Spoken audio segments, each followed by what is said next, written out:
Emisor Podcasting. Esto es Historia Freak, el podcast donde toda historia tiene algo de historieta. Con ustedes su anfitrión, Joaquín Barañao.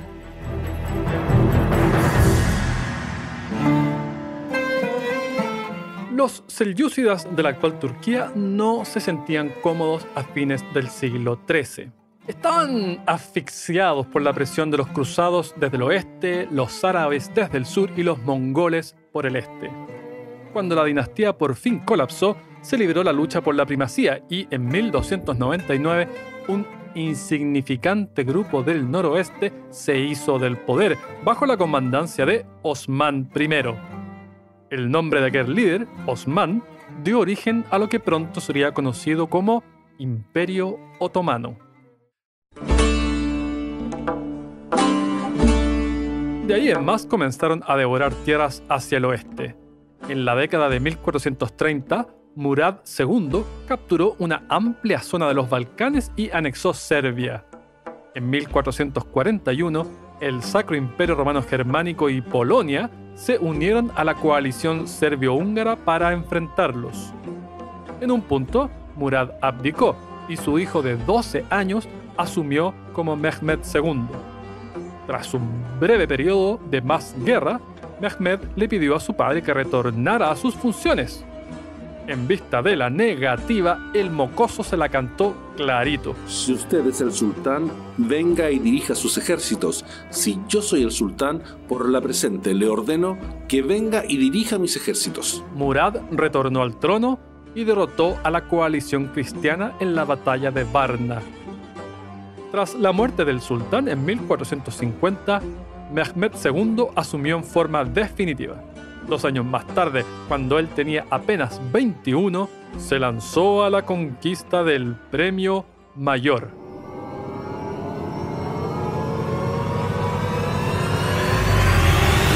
Constantinopla. Bueno, Constantinopla y lo que quedaba del Imperio Bizantino, o en rigor Imperio Romano, que era como ellos se denominaban a sí mismos. Lo de bizantino fue inventado más de un siglo después de su desaparición. Para entonces, esto que llamamos Imperio Bizantino no era más que los terrenos adyacentes a la ciudad misma, a su vez ya muy debilitada. De más de 1 millón de residentes en sus tiempos mozos, por entonces no sumaba más de 50.000. El emperador, Constantino XI, convocó a la cristiandad toda a la defensa del bastión de la fe. La respuesta fue paupérrima. Los reyes de Francia e Inglaterra no enviaron un alma. El Papa Romano exigió que a cambio la Iglesia Ortodoxa reconociera su autoridad. Era una demanda amarguísima, pero en su desesperación Constantino aceptó. ¿Y qué recibió a cambio? Misérrimos 200 arqueros. El ataque comenzó en abril de 1453. El Cuerno de Oro, el estuario que permite el acceso por mar al norte de la ciudad, había sido bloqueado por una poderosa cadena. Los otomanos no pudieron romperla, a diferencia de los cristianos matones de la Cuarta Cruzada, recordará del episodio 3. Mehmed ordenó entonces construir un camino de troncos engrasados y arrastraron los navíos sobre la colina. Más preocupante aún para los bizantinos eran los recursos de artillería. Sus sitiadores habían contratado los servicios de Orbón, un húngaro que bien conocía las defensas de la ciudad. Ya había ofrecido sus saberes a los bizantinos, de hecho, solo que ellos no pudieron costear sus honorarios. Orbón aseguraba que podría convertir en astillas no solo esos muros, sino también los de la propia Babilonia de ser necesario. Para honrar su palabra, produjo Basílica, un cañón de más de 7 metros capaz de eyectar rocas de media tonelada. Fue transportado desde Edirne con la ayuda de 60 bueyes, precedido por un equipo de carpinteros que construía puentes para facilitar el cruce de las pequeñas quebradas y arroyos. El estruendo de Basílica, advertían los otomanos, podría producir abortos espontáneos. Así que, si alguna embarazada nos escucha, tápese los oídos para nuestra reconstrucción fiel. Lo laborioso de apuntar y cargar, además de la necesidad de esperar a que se enfriase, implicaba que Basílica solo podía ser operado 7 veces al día o algo así. Eso les daba tiempo a los bizantinos de reparar la mayor parte del daño ocasionado por cada tiro que sí lograba dar en el blanco. Al poco andar aparecieron fisuras en el mastodonte metálico, de modo que, tras cada disparo, arrojaban aceite tibio para prevenir que el aire frío las ensanchara.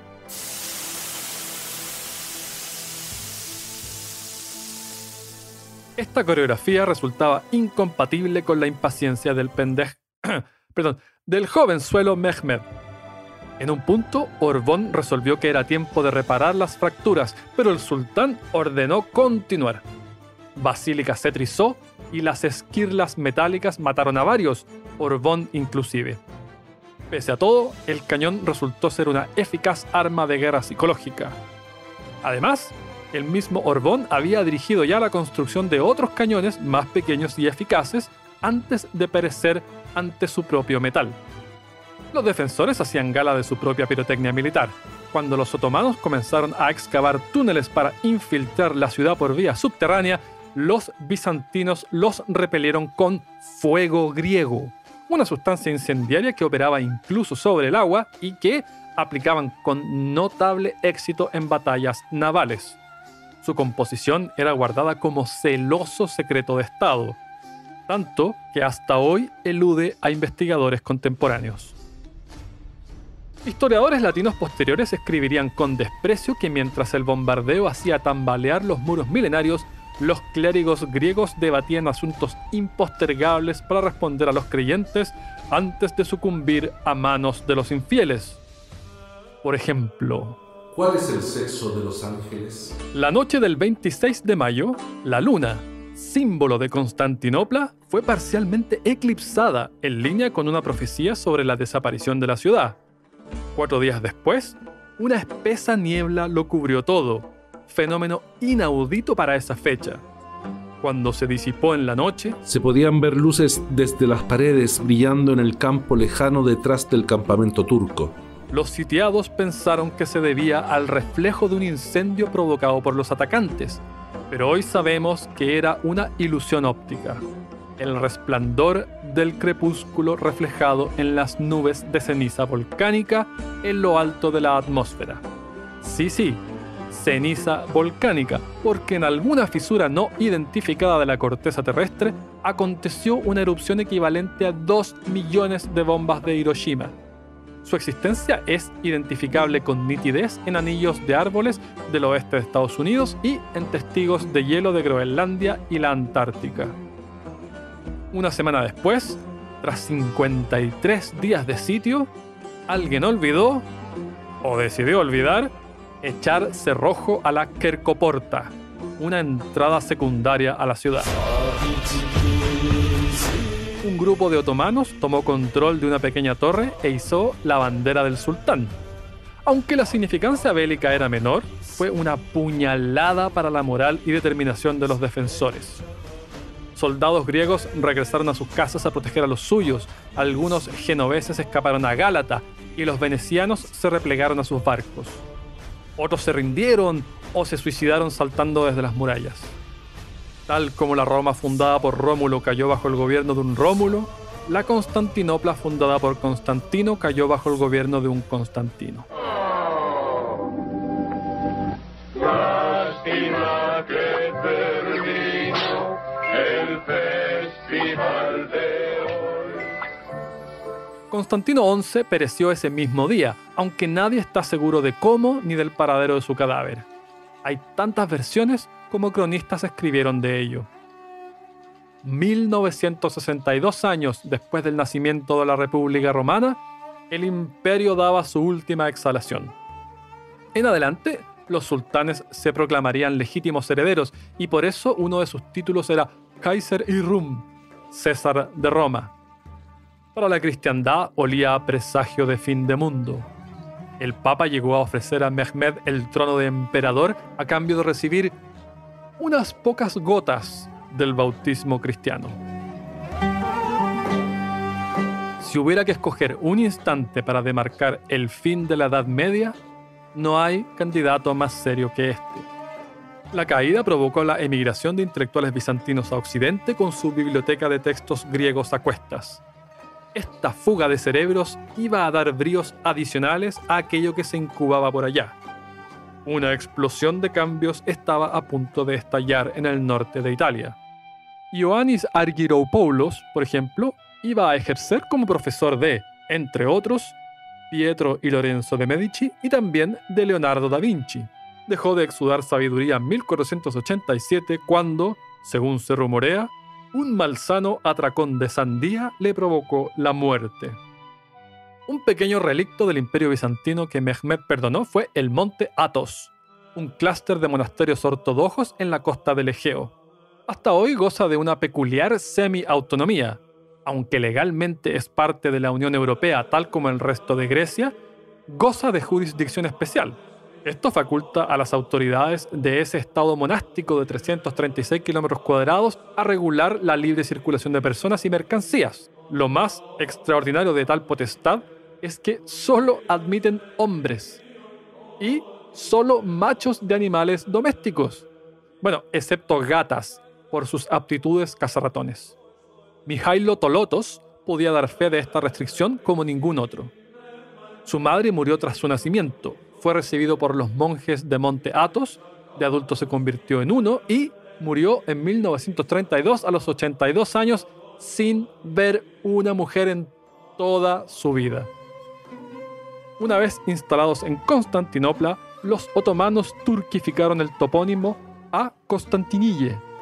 Con un nombre así de enrevesado, en forma gradual comenzó a prevalecer la frase coloquial griega Stin Polin, a la ciudad, que devino en Estambul. Los otomanos controlaban ahora las rutas de comercio terrestre entre Europa y Asia.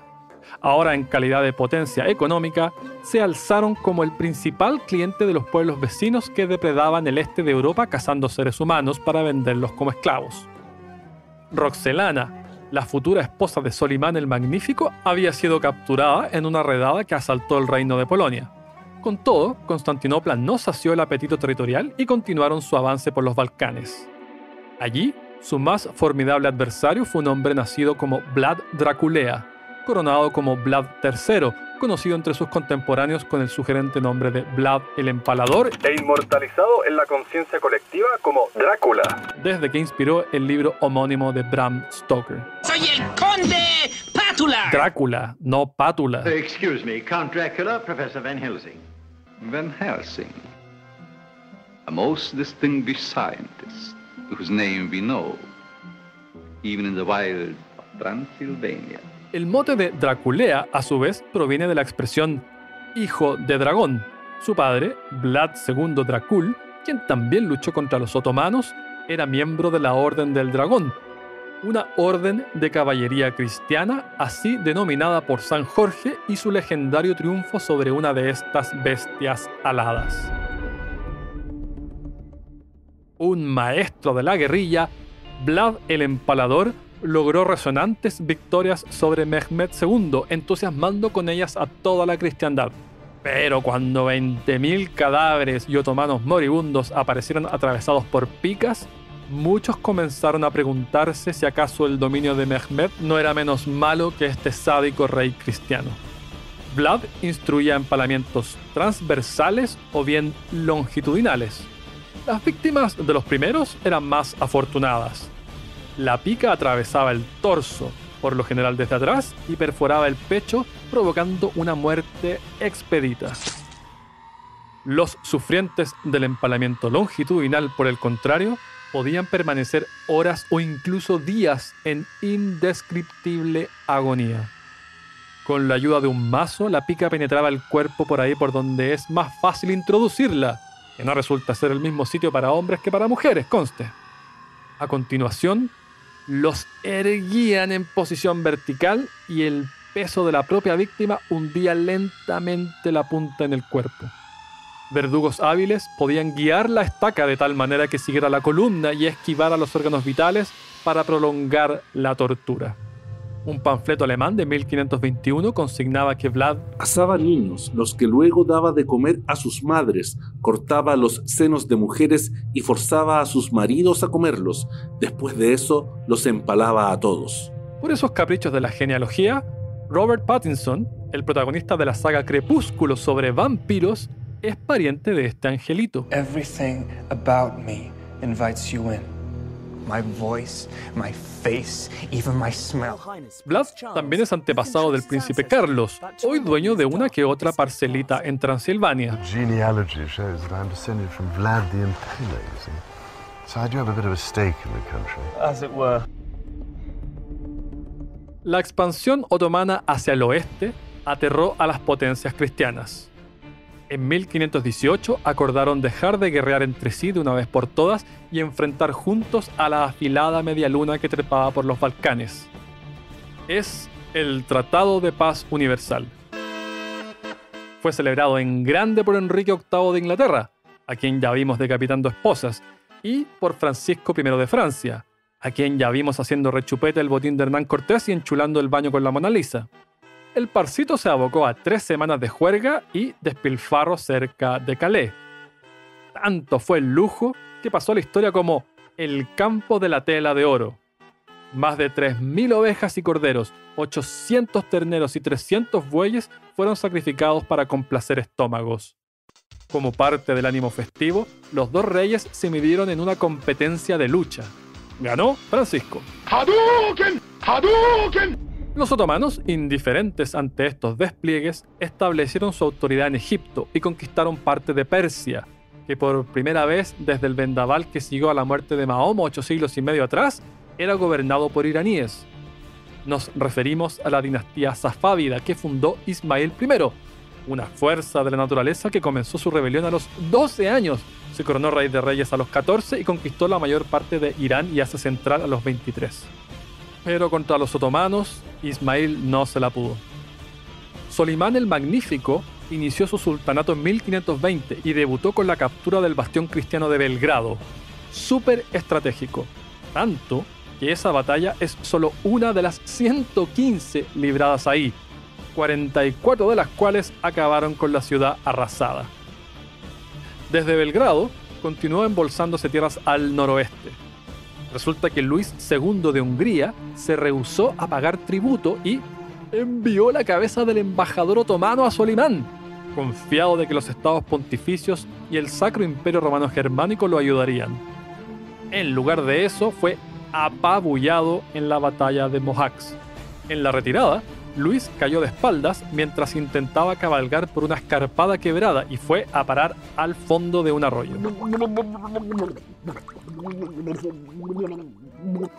No pudo levantar el peso de su armadura y murió ahogado. Tenía solo 20 años, aunque en cierto sentido era el fin de una vida prestada. Luis había nacido prematuro, apenas capaz de respirar, y lo mantuvieron con vida envolviéndolo en los cadáveres calientes de animales recién sacrificados, cual creativa incubadora renacentista. Solimán solo fue detenido en Viena, capital del Sacro Imperio Romano Germánico desde 1497, cuando al fin ese engendro territorial se decidió a fijar una. El sultán se jactó de que lo verían desayunando en la catedral dentro de 2 semanas. Cuando llegó ese día, los defensores le enviaron una carta informándole que su desayuno se enfriaba. El pomposo Tratado de Paz Universal duró bien poco. Entusiasmados por el empuje musulmán, la monarquía francesa se les alió para juntos enfrentar a los Habsburgo, comandados por Carlos V. Qué lejos habían quedado las cruzadas. Para los Habsburgo, su involucramiento tuvo menos de dulce que de agraz.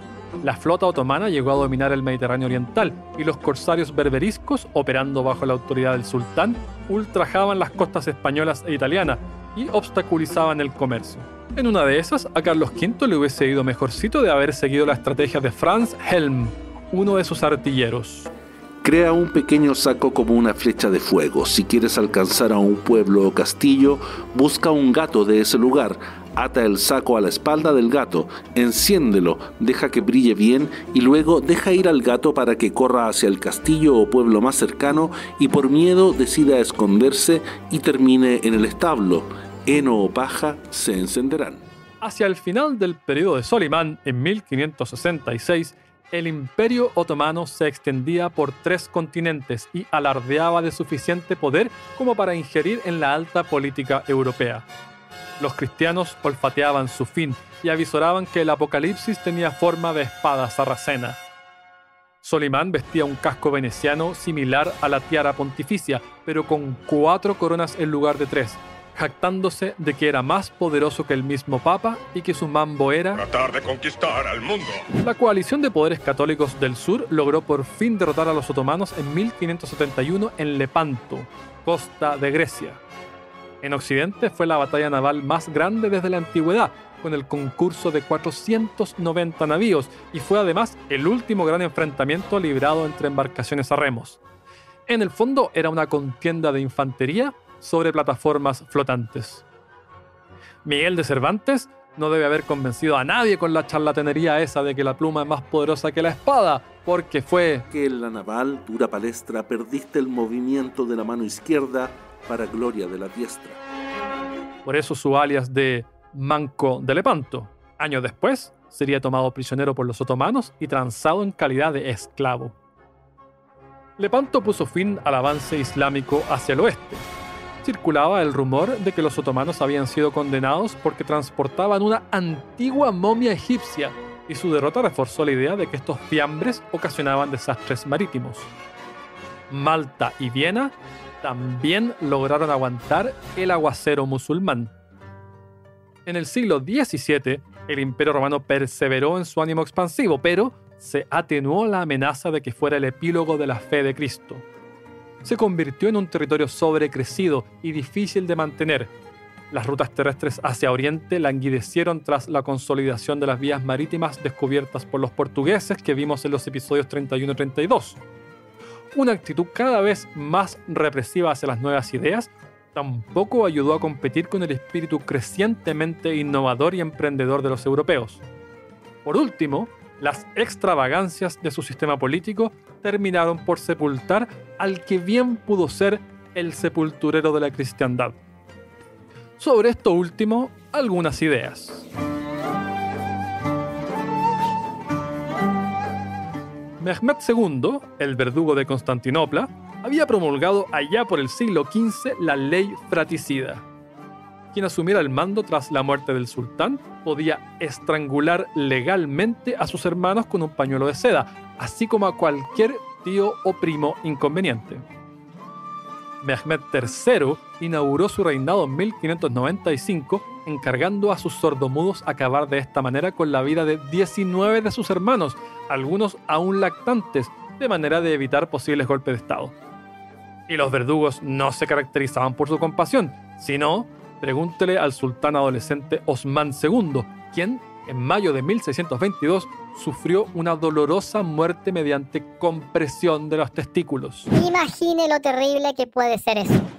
Mientras los herederos esperaban su turno de gobernar, en el siglo XVII nacieron los cafés o jaulas, lujosas salas de confinamiento en el Palacio Topkapi, donde los futuros sultanes se les permitía solazarse con el harem y un conjunto muy reducido de otras ocupaciones. La principal de ellas, macramé, difícilmente la mejor preparación para gobernar mansionique imperio. En la práctica, arresto domiciliario. Mehmed VI, con quien se extinguió el imperio tras la Primera Guerra Mundial, se pasó la mayor parte de su vida en el café hasta que asumió el trono con 57 años. Las mujeres del harem estaban estratificadas en una jerarquía clara. Aseki Sultán era la consorte principal y la esposa legítima del soberano. Las Kadin eran quienes le procreaban hijos. Seguían las Bashkadin, consortes de alto rango, 4 como máximo. Más abajo venían las Iqbal, mujeres que habían saciado los apetitos sexuales del sultán al menos una vez. Y por último estaban las Kariye, chicas de propiedad del sultán que cumplían labores auxiliares y podían marcharse tras 9 años de servicio. Esta bomba de estrógeno no era la única brutalidad del régimen. Las ejecuciones eran pan de cada día. Los visitantes al Topkapi debían pasar por la puerta imperial, cuyos nichos laterales exhibían las cabezas de los últimos amigos de lo ajeno y criminales en general. Al interior se ubicaban las cabezas de agraviadores del sultán, rellenas de algodón si el desdichado había sido visir o primer ministro, o rellenas de paja si detentaban un cargo inferior. Selim I ejecutó a 7 de sus visires, lo que dio pie a una lenguaraz maldición popular. Que te vuelvas visir de Selim. A partir del siglo XVIII, una tenue ranura extendió la corta esperanza de vida de los visires. Al ser citados al Topkapi, a causa de lo que sea que hubiera sido de disgusto del sultán, se les daba de beber un sorbete. Si era blanco, suspiraban de alivio, pero si era rojo, debían literalmente correr por su vida. Eran cerca de 300 frenéticos metros hasta el lugar de ejecución, a toda la velocidad que le diesen sus pies. Si el verdugo llegaba primero, era ejecutado en el acto y sus restos mortales arrojados al mar. Pero si ganaba la carrera, se le conmutaba la pena por el destierro. La incompetencia de varios sultanes del periodo tardío no es sorpresa en vista de sus mecanismos de sucesión. Parafraseando a Lord Acton, el poder absoluto embrutece absolutamente. Murad IV, el Nerón turco, vivía embriagado. En raptos de borrachera salía del palacio, espada en mano, a matar a quien quiera se le cruzara en el camino. En otras ocasiones se entretenía disparando flechas desde las ventanas de su palacio a quienes se acercaban demasiado. En un solo año ejecutó a 25.000 súbditos calificados de sediciosos. Durante su periodo, beber café era castigado con la pena de muerte. Lo mismo con el tabaco y el alcohol, si puede creer la hipocresía, viniendo de quien murió por cirrosis alcohólica. En fin, la hipotenusa. Aunque usted no lo crea, ni siquiera sus méritos le permitieron a Murad IV calificar en el selecto dúo de sultanes del siglo XVII que llevan por apelativo el Loco. Esos títulos van a parar a Mustafa I, su predecesor, e Ibrahim I, su sucesor. Mustafa I, curiosamente, fue sultán 2 veces, con un intermedio de Osman II. Al parecer, Mustafa no estaba tan majareta como lo pintó la propaganda de la época. Al menos sabemos que fue bastante sensato con un alquimista y orfebre armenio llamado Avedis, que trabajaba en su corte. Como alquimista, la experimentación con aleaciones destinadas a producir oro desembocó en una mezcla óptima para platillos musicales. En 1623, el sultán le concedió permiso para abandonar la corte y formar su propia empresa. Luego comisionó sus instrumentos para los genízaros, las huestes de élite de la infantería otomana, y le concedió el nombre honorífico de Siljan, o hijo del fabricante de platillos. La empresa Siljan continúa en manos de la misma familia, la 14ª generación desde Avedis, y sus platillos suenan en bandas de la talla de The Beatles, Nirvana, The Rolling Stones, Rush y Def Leppard, cuyo baterista los ha estrujado de un modo particularmente meritorio porque, de modo insólito, es manco.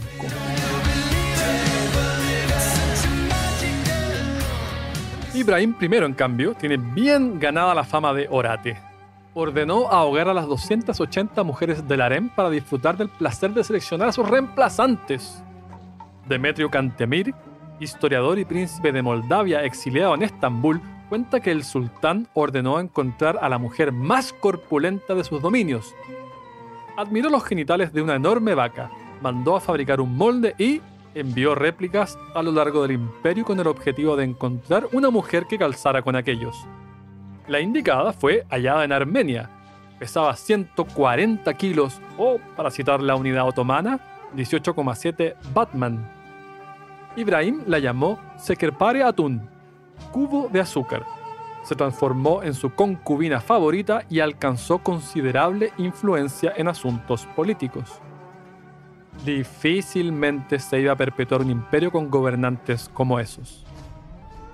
Ibrahim fue sucedido por Mehmed IV, alias Mehmed el Cazador, quien asumió a los 6 y rigió por casi 40 años, marca solo superada por Solimán el Magnífico. Devoto y propenso a las conquistas, con él el imperio alcanzó la máxima extensión en Europa. La madeja se le complicó a Mehmed IV a partir de 1683 con la Gran Guerra Turca, una serie de conflictos con la Liga Santa, la coalición conformada por el Sacro Imperio Romano Germánico, Venecia, la Mancomunidad de Polonia-Lituania, Rusia y el Reino de Hungría, a la sazón gobernado por uno de los muchos tentáculos de los Habsburgo. El cenit de este conflicto fue la batalla de, nuevamente, Viena. Dice la leyenda que los otomanos decidieron sortear los muros con túneles, cavando solo de noche para no ser descubiertos, y que los panaderos, para quienes el deber llama en horarios infrahumanos, captaron los ruidos y dieron la alarma. Según esta versión, el sacro emperador Leopoldo I de Habsburgo condecoró a los panaderos y ellos le correspondieron elaborando un pan con forma de media luna en burla de la bandera otomana. Se supone que ese sería el origen del croissant. Apócrifo, por supuesto.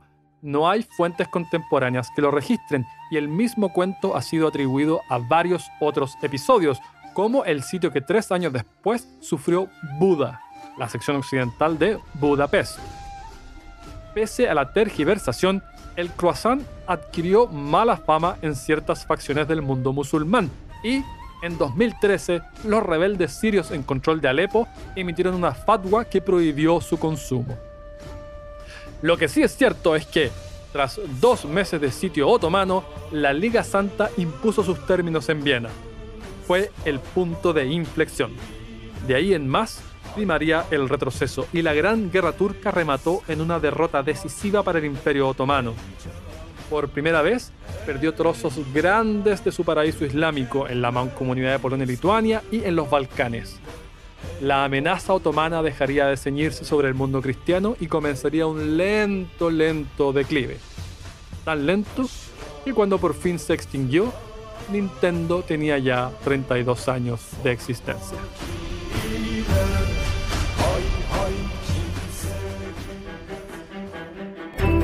Esto fue Historia Freak, el podcast.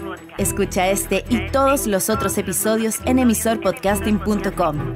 Todas las referencias bibliográficas disponibles vía Amazon en Historia Universal Freak Extendida. Más de 1400 páginas que recorren desde el Big Bang hasta el presente. Emisor Podcasting.